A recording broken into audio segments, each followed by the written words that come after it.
주일을 맞아서 주에 전해 오신 교우 여러분들에게 하나님의 은혜가 함께 하시길 바랍니다.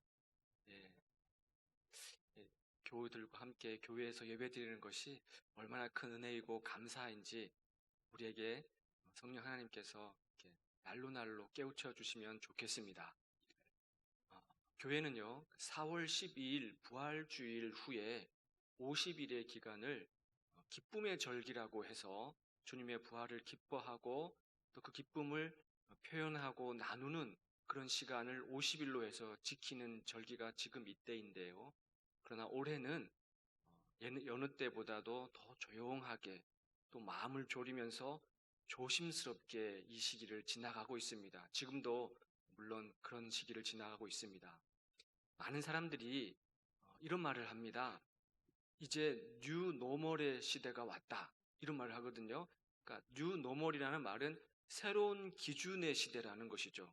그러니까 지금까지 일상적인 삶은 이제 옛것이 되어 버리고 새로운 기준이 적용되는 시대라는 거예요. 이 바이러스 감염증 이후로 그렇게 된다는 겁니다. 이를테면 우리 아이들은 학교에서 수업을 듣지 못하고 집에서 스마트폰으로 화상으로 실시간 수업을 하거든요. 비대면으로. 그리고 교회도 집에서 영상을 통해서 예배를 드렸지 않습니까? 그리고 요즘에는 보시면 프로야구가 개막을 했는데 운동장에 관중이 없어요. 그럼 관중은 어디 있는가? 집에 있습니다. 집에서 인터넷으로 막 응원을 하는데 그 응원하는 모습이 집에서 응원하는 모습이 운동장 화면에 이렇게 실시간으로 나오는 거예요. 그러니까 비록 운동장에서 응원하지 못하지만 집에서 같이 응원하는 것을 이것을 랜선 응원이라 그럽니다. 컴퓨터 랜선으로 연결해서 응원한다고 그래서 요즘에 가수들이 공연할 때도 관객이 이 무대에 관중들의 없잖아요. 객석이 없잖아요. 관객은 어디 있습니까? 집에 있는 거예요. 집에서 화면을 보고 응원하는데 그 응원하는 모습이 가수가 노래하는 그 무대에 화면에 쫙 나와가지고 실제로 마치 앉아있는 것처럼 이렇게 응원을 하는 거지 않습니까? 그게 바뀐 거예요. 근데 참 놀라운 것은 우리나라 이 프로야구가 관중도 없이 야구를 시작을 했는데 이 야구를 세계 130여 개국에서 이걸 중계를 하고 있다는 거예요. 놀라운 일이죠. 이런 거를 우리가 미처 상상을 못했습니다. 그러니까 위기를 기회로 삼은 것이죠. 그러니까 발빠르게 이런 위기를 대처를 해서 새로운 것으로 이렇게 변화를 한 거죠. 이런 것을 이제 뉴 노멀의 시대다 이런 표현을 쓴다는 거예요. 그런데 우리는 믿는 사람으로서 이런 시대 흐름을 보면서 어떤 기준을 가져야 되는가? 그러니까 아무리 새로운 기준을 적용하는 시대가 되고 세상이 변한다 하더라도 본질적인 것은 변하지가 않는 것입니다. 그렇죠? 교회라는 것은 어떤 것이냐면은 이렇게 변하는 시대에서 이렇게 변하는 시대 가운데 새로운 방향을 전해줄 수 있는 것, 새로운 방향을 제시해 줄 수 있는 것이 교회여야 됩니다. 그 사람들이 이 세상 속에서 영혼의 쉼을 찾지 못하고 안식을 찾지 못하고 헤매이고 있는 이런 시대에 어떻게 하면 바른 길로 갈 수가 있는지 진리가 무엇인지를 교회가 제시해 줄 수 있어야 돼요. 저는 매주일마다 예배 드리는 이 예배가 우리 모든 교우들에게 영혼의 쉼을 주고 안식을 주고 혹시나 잘못 살아온 삶을 본다면 돌이켜서 하나님께로 돌아오고 우리 그리스도께로 돌아오는 그런 예배가 되기를 간절히 소망합니다. 우리 예배가 이 예배를 통해서 말씀을 통해서 기도를 통해서 또는 교우 여러분들의 삶을 통해서 이 사람들에게 기준을 제시해 줄 수 있어야 되는 것이에요. 그것이 너무나 중요하다. 저는 이런 생각을 합니다. 성령의 역할이 바로 우리를 그런 길로 인도하시는 겁니다. 기쁨의 50일의 기간을 지나고 성령께서 다락방에 모여 기도하던 120명의 신도들에게 성령이 임했습니다. 그래서 교회는 그때로부터 성령 강림 주일로 지킵니다. 그 주일이 언제냐면은 다음 주일이에요. 올해는요. 다음 주가 성령 강림 주일입니다.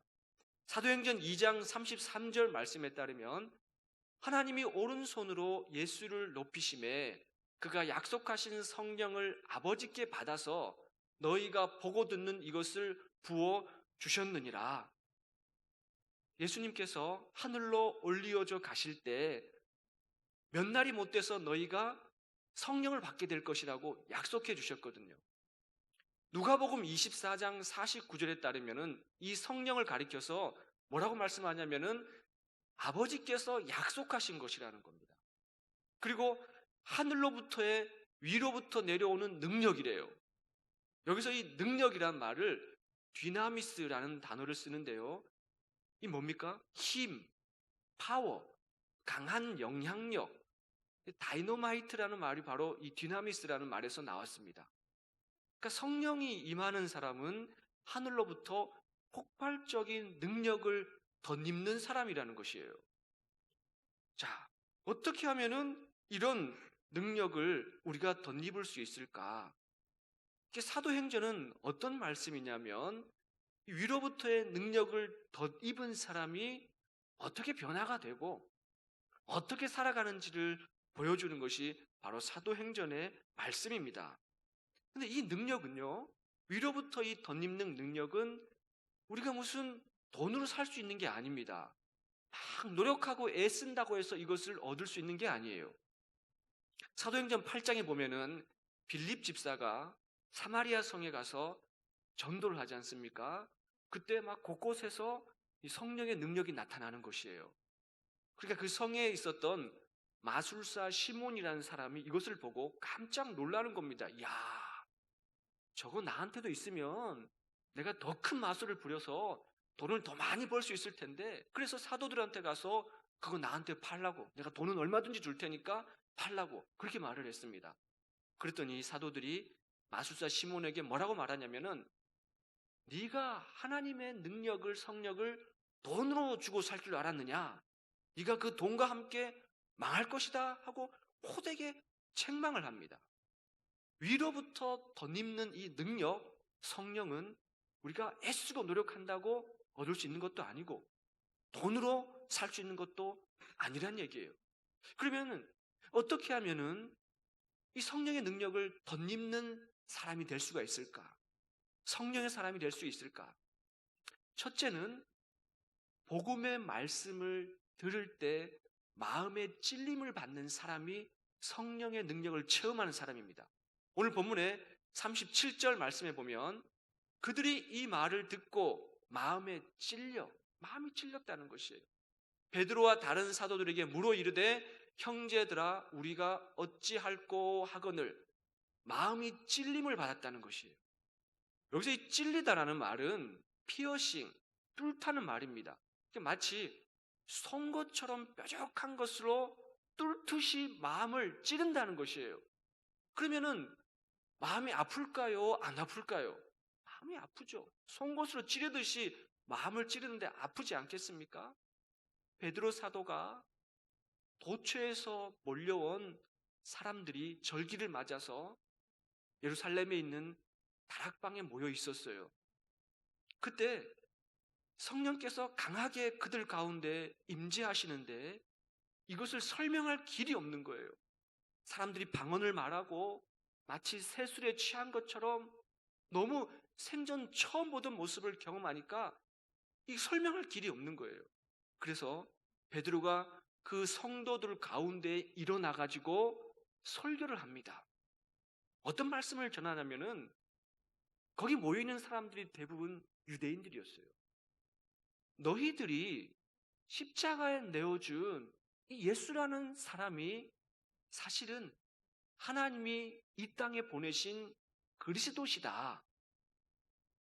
우리가 눈이 어두워져서 아둔해서 그분이 그리스도이신 것을 알아보지 못하고 채찍질하고 침을 뱉고 조롱하고 십자가에 내어주고 십자가를 달게 했지만 십자가에서 죽었지만 그러나 하나님은 그 예수라는 분을 다시 살리셔서 우리에게 주와 그리스도가 되게 하셨다.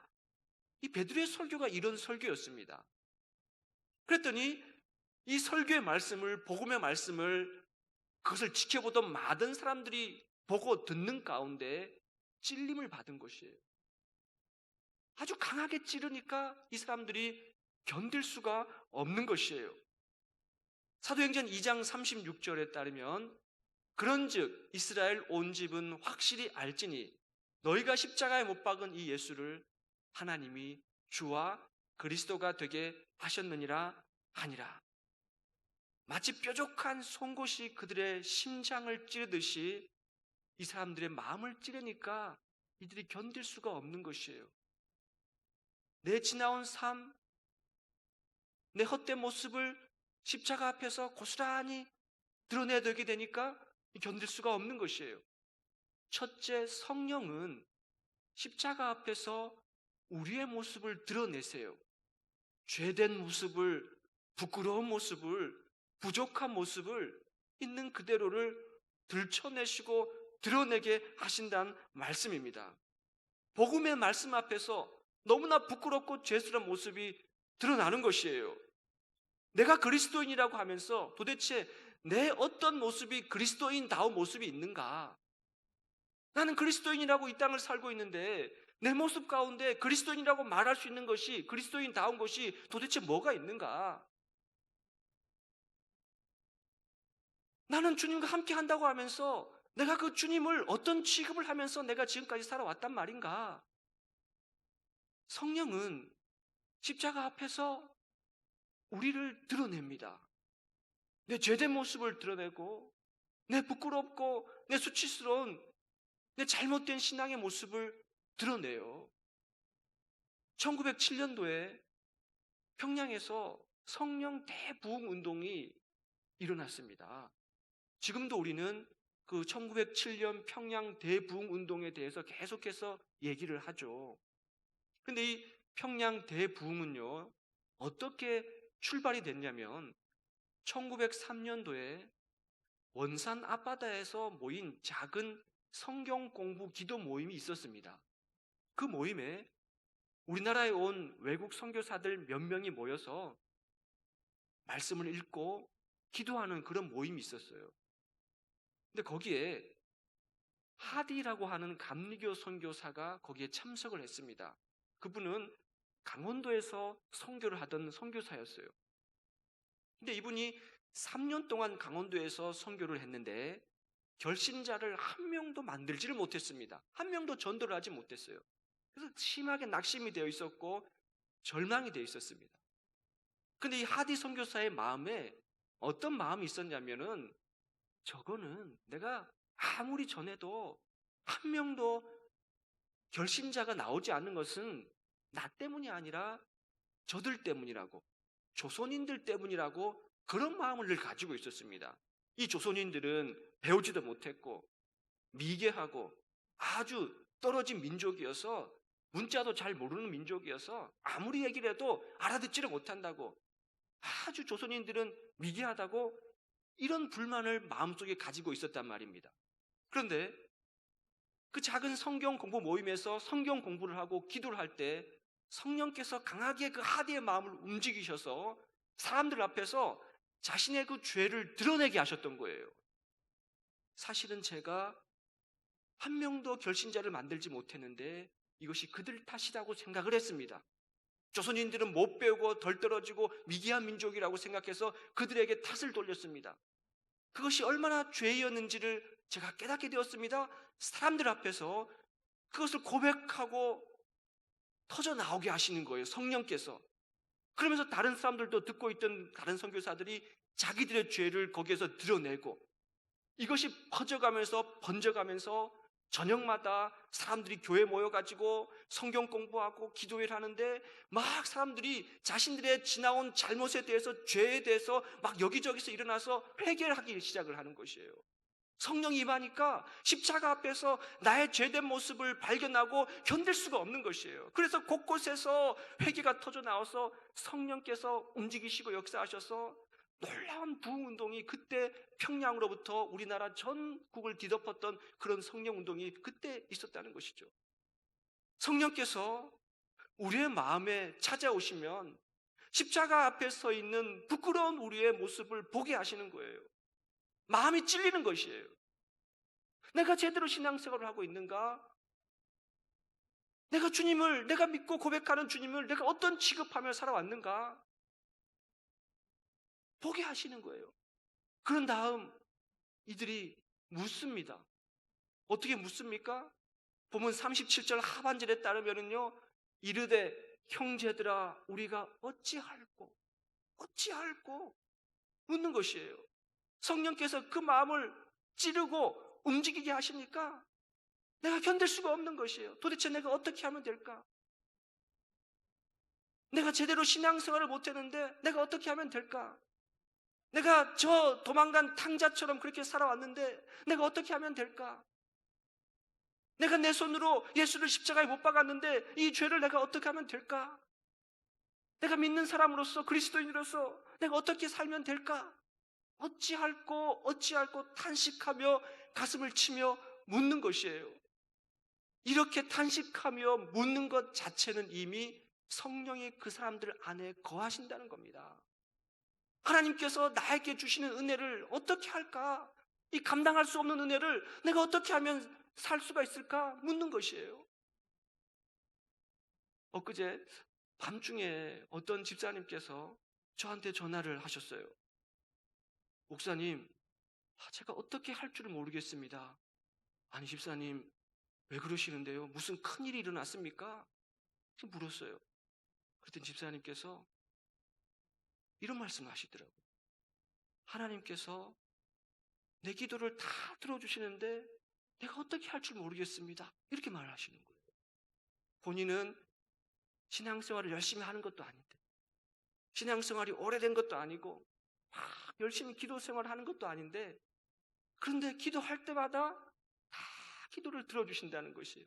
일을 하면서 기도할 때, 짧게 기도할 때 너무 그 기도를 잘 들어주시니까 내가 어떻게 할 줄 모르겠다는 것이에요. 알고 싶다는 거예요. 하나님이 왜 이렇게 나의 기도를 들어주시는지, 나를 통해서 무엇을 원하시는지 내가 알고 싶다는 거예요. 그러면서 저한테 전화를 하셨어요. 하나님께서 나를 쓰셨으면 좋겠다고, 하나님이 쓰시는 대로 내가 쓰임받는 사람이 됐으면 좋겠다고, 저는 우리 교회가 이런 분들로 넘쳐났으면 좋겠어요. 성령께서 감동하셔서 그걸 내가 어떻게 할 줄 모르겠다고, 내가 어떻게 했으면 좋겠냐고, 하나님이 나를 감동시키고 내 마음을 은혜에 덧입혀 주시는데 내가 어떻게 하면은 이 은혜를 보답할 수 있는 사람이 될 수 있냐고, 그렇게 어찌할꼬 가슴을 치는 사람이 우리 교회에 가득가득 넘쳤으면 좋겠습니다. 그 다음은요, 결단하는 것이에요. 셋째는 결단입니다. 마음에 찔려서 어찌할꼬 가슴을 치고 있는 사람들에게 베드로가 뭐라고 말씀하시냐면 2장 38절 말씀에 베드로가 이르되 너희가 회개하여 각각 예수 그리스도의 이름으로 세례를 받고 죄 사함을 받으라. 그리하면 성령의 선물을 받으리니, 우리가요 성령의 감동하심을 입게 되면 고백해야 됩니다. 고백해야 돼요. 성령이 우리를 마음을 강하게 감동하시고 내가 견딜 수 없을 때는 고백하는 겁니다. 고백하게 하세요. 뭘 고백하게 하십니까? 주님이 나의 구주가 되십니다. 고백하는 것이에요. 나는 주님 없이는 살 수 없는 존재입니다. 고백하는 것이에요. 내 평생에 주님만을 더 깊이 사랑하고 더 깊이 그 주님의 뜻을 따르기를 원합니다. 고백하는 것이에요. 너희가 각각 예수 그리스도의 이름으로 세례를 받아라. 세례를 받는다는 것은요, 두 가지 의미가 여기에 들어있습니다. 첫째는 뭡니까? 내가 이제부터는 그리스도인으로 살겠습니다는 결단이 여기 들어있는 것이에요. 성령이 오셔서 우리 마음을 감동시키셔서 세례를 받게 되면 내가 그리스도인으로 살겠습니다는 고백이 여기에 있다는 것이에요.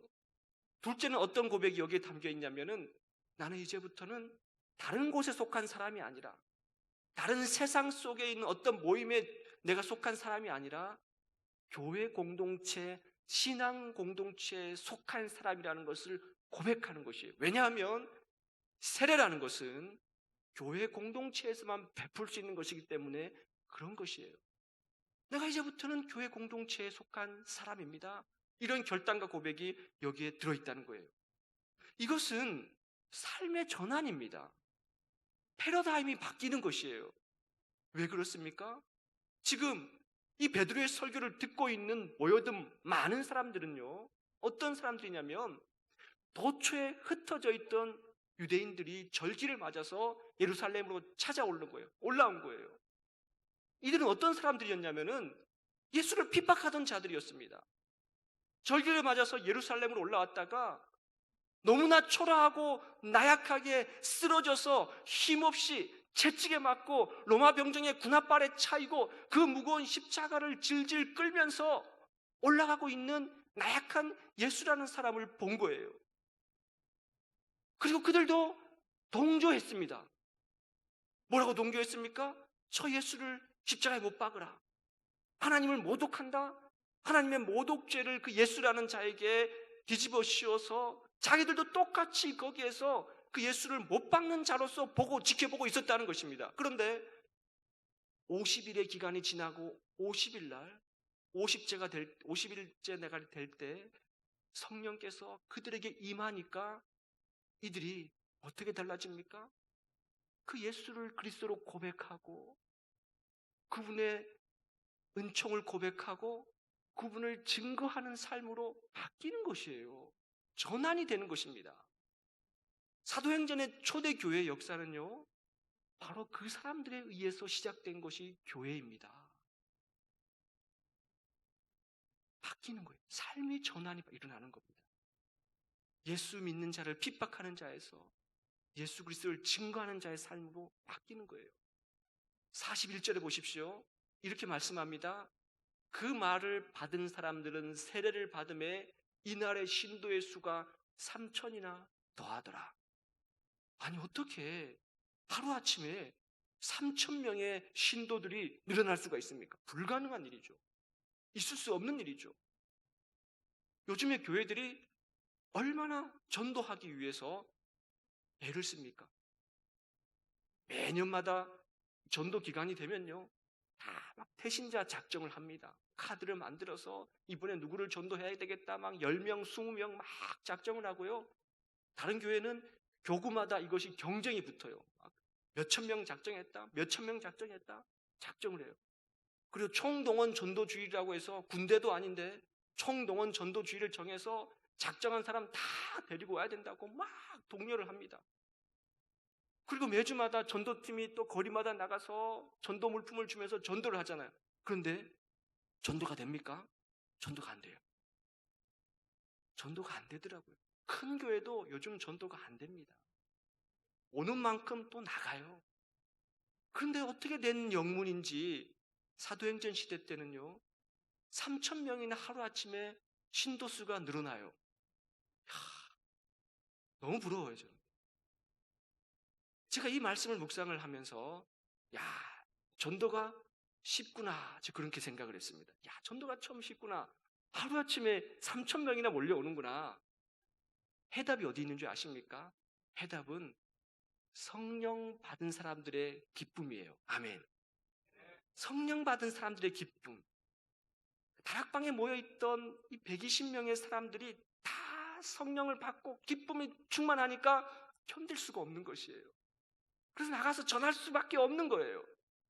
비결은 어디 있냐면은 모두 다 한꺼번에입니다. 한꺼번에 전부 다. 한 명도 예외가 없이 거기 있는 모든 사람들이 성령의 충만함을 받고 한꺼번에 전부 다 성령이 임하니까 한꺼번에 움직이는 거예요. 한꺼번에 나가서 한꺼번에 전도하는 것이에요. 그러니까 3,000명이 늘어나는 것입니다. 우리 교회 부흥하는 비결은요, 너무 쉬워요. 오늘 여기 예배 보신 분들이 한꺼번에 전부 다 한 명도 예외 없이 성령의 감동하심을 받고 다음 주에 한 명만 데리고 와 보십시오. 금방 교회는 부흥합니다. 그렇지 않겠습니까? 비결이 거기 있는 것이에요. 아유, 목사님 그런 얘기를 뻔한 얘기를 우리가 그렇다고 됩니까? 우리는 그렇게 생각하잖아요. 그러나 이 시대 때는요, 한꺼번에 전부 다 변화가 되니까 그런 역사가 일어나는 것이에요. 성령은요, 억지로 강압적으로 쥐어짜내는 게 아니에요. 억지로 막 하기 싫은데 막 교회에서 하라니까 전도하고 이러는 게 아니란 말입니다. 성령이 임하니까 너무 기쁨에 넘치니까 자연스럽게 아니면 견디지 못하니까 나가서 전하는 것이에요. 그러니까 그 이야기를 듣고 3,000명이나 되는 신도들이 따라오는 것이에요. 다음 주일이 성령 강림 주일입니다. 그동안 우리 바이러스 감염증으로 인해서 교회 오는 식구들조차도 지금까지 많이 못 오고 있어요. 그렇잖아요? 구역 식구들 중에, 공동체 식구들 중에 그런 분들, 지금까지 못 오시고 계시는 분들에게 서로 연락을 하셔서 교회에서 만남의 은혜가 있기를 간절히 소망합니다. 성령 강림 주일날 우리 안전하게 방역지침 잘 지키고 예배를 드린다고 알려주셔서 그동안 못 나오셨던 분들, 구역 식구들 함께 모여서 같이 예배 드리고 기뻐하는 그런 정말 그야말로 성령 강림 주일이 우리 교회에 임하기를 간절히 소망합니다. 이 은혜는요, 어떤 누구에게 국한된 게 아니에요. 누구에게는 이 은혜가 있고 누구에게는 이 은혜가 없고 그런 게 아닙니다. 오늘 보면 39절에 보면은요, 이 약속은 너희와 너희 자녀와 모든 먼 데 사람, 곧 우리 주 하나님께서 얼마든지 부르시는 자들에게 하신 것이라. 그러니까 성령을 부어주시기로 한 이 하나님의 약속은 우리한테만 주신 게 아니고요, 우리뿐만 아니라 우리 자녀, 저 멀리 있는 사람들까지도 다 하나님 부르신 자들에게는 얼마든지 부어주신다는 것이에요. 그러니까 하나님의 부르심에는 후회하심이 없습니다. 먼저는 내가 성령 안에서 변화가 되면 내 가까이 있는 자녀들이 변화가 되고 가족이 변화가 됩니다. 그 영향력이 그 울타리를 넘어서 먼 데 있는 사람까지 그 영향력이 퍼져가는 것이에요. 얼마나 이 복음입니까, 이것이?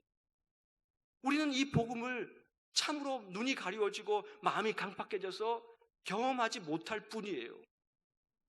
나로부터 시작해서 내 주변으로, 그리고 모든 먼 데 사람들까지 이 복음이 증거되고 사람들에게 성령이 충만하게 되는 역사가 얼마나 놀라운 역사입니까? 실제로 여기에 지금 모여있는 사람들이 어디에서 몰려온 사람들인지 아십니까? 사도행전 2장 9절에 보십시오. 이렇게 말씀합니다. 우리는 바데인과 메데인과 엘람인과 또 메소포타미아, 유대와 갑바도기아, 본도와 아시아. 10절, 2장 10절이요. 부르기아와 밤빌리아, 애굽과 및 구레네에 가까운 리비아 여러 지방에 사는 사람들과 로마로부터 온 나그네 곧 유대인과 유대교에 들어온 사람들과. 11절이요. 그레데인과 아라비아인들이라. 우리가 다 우리의 각 언어로 하나님의 큰 일을 말함을 듣는도다 하고, 거기에 모인 사람들이요, 전 세계 곳곳에 흩어져 있던 사람들이에요. 색깔이 다르고 피부색이 다르고 인종이 다르고 하는 말이 다르고 문화가 달랐던 사람들입니다. 그런데 그 숱한 사람들이 오순절날 예루살렘에 모였는데 사도들이 하는 설교가, 거기 성령이 임했더니 그들이 하는 기도 내용이 각각 자기 나라 언어들로 다 듣는 것이에요. 그러니까 여기에 모여서 교회를 처음 시작했던 사람들이 다름 아닌 멀리 있던 사람들입니다. 저 멀리 있던, 제외됐던, 소외되어 있던 그런 사람들이 모여서 하나가 돼서 교회를 시작한 것이에요. 이것이 바로 성령의 놀라운 은총입니다. 우리가 널리 있던 사람들이에요. 사랑하는 교회 여러분, 하나님이 우리에게 부어주시는 위로부터의 능력은요, 그분이 얼마든지 부르는 모든 사람들에게 임하는 것인 줄로 믿습니다. 성령이 우리 안에 거하세요. 여러분들 한 분 한 분 안에 거하세요. 고린도전서 12장 3절 말씀에 따르면 누구든지 성령으로 아니하고서는 예수를 주시려 할 수 없다 그랬습니다. 우리 안에 성령이 계시는 거예요. 그 성령의 충만한 은혜를 날마다 사모하시기를 바랍니다. 우리 교회가 성령 충만한 교회가 되시고 교우 여러분들 한 분 한 분이 성령 충만한 교우들이 되셔서 은혜의 삶, 능력 있는 삶, 주님이 함께 동행하는 그런 삶을 삶으로 말미암아 능력 있는, 이 세상을 이길 수 있는 능력 있는 그런 주인공들 되시기를 간절히 소망합니다. 아멘. 하나님 아버지, 성령은 우리의 마음을 찌릅니다. 십자가 앞에서 예수를 십자가에 못 박은 죄를 드러내게 해주시고 그리스도인으로 살지 못하게 한 것도 들추어내게 하시고 부끄럽고 죄 많은 우리의 모습을 드러내게 해주셔서 가슴을 치며 통곡하며 어찌할꼬 하나님 아버지 앞에 묻게 하십니다. 그리고 결단하게 합니다.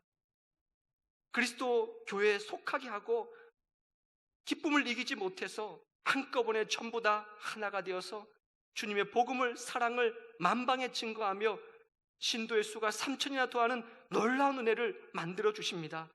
성령 하나님, 우리 교회 임재하시고 우리 교회 예배드리는 모든 교우들 가운데 충만하게 성령의 은혜를 베풀어 주셔서 성령이 넘치는 삶을 살게 해주셔서 능력 있는 그리스도인이 되게 하여 주옵소서. 예수님의 이름으로 기도드립니다. 아멘.